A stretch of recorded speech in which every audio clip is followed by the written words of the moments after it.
Going out. So iniwan nyo lang yung yung door, no? Yep. That's the modern accommodation talaga ngayon. On the go. Check in, check out. Wala na hassle. 7,000, easy 7,000 for them. Mahal yun actually. But, Kasi lima tayo nun ang initial close. Kaya nga kasi i-book yun kasi siya, reservation yun, di ba?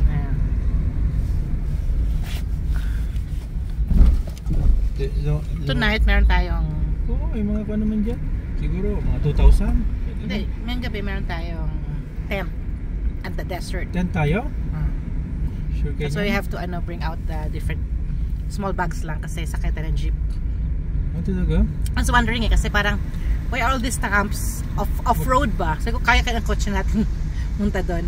But apparently, just leave it in a safe car park of the hotel and then you will be brought there by jeep. And then you can also do malamig yun.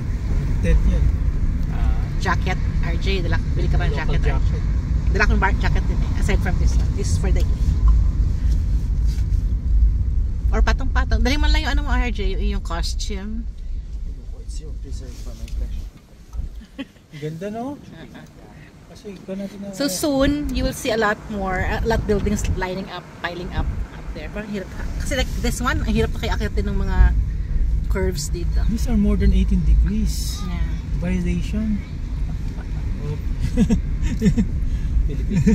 Philippines also, tingnan mo, yung sloping nila dyan, no? Umabot ng 40-50 degrees. Crazy ba? Because really, it's very, it's very dangerous yung mga steep slopes nila tapos biglang sharp curves. Okay, second gear. Tapos don't even have, may manual siya dito eh. And then they don't even have yung warning signs whether it's one way or not. Pumasok siya. Okay. We'll go. Oops. Where are you going? To the supermarket, we need to buy toothpaste. Oh, blasted. Okay, una ka daw rin. Purchase na ba?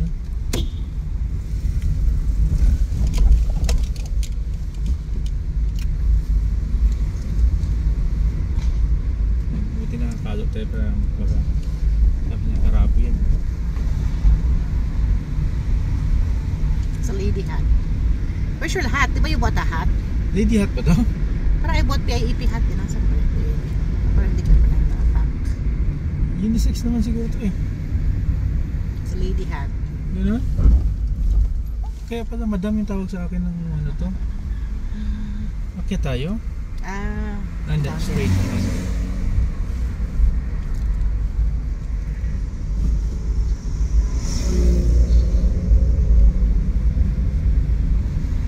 650 meters turn right.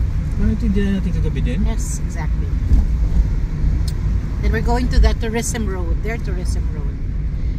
That's the road that they built that will go to bring us to the Petra Heritage Sites, UNESCO Heritage Sites of Petra.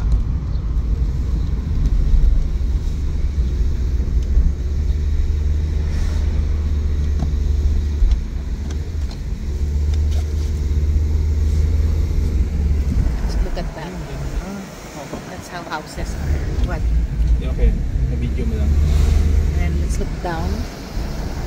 So there are houses up below and there are houses on the hills. I think these are the private residences, the ones on top.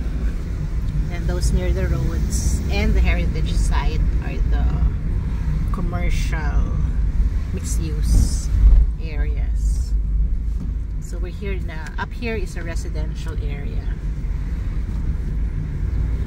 where you can see either single homes, single attached, or buildings like this shared by a few family members.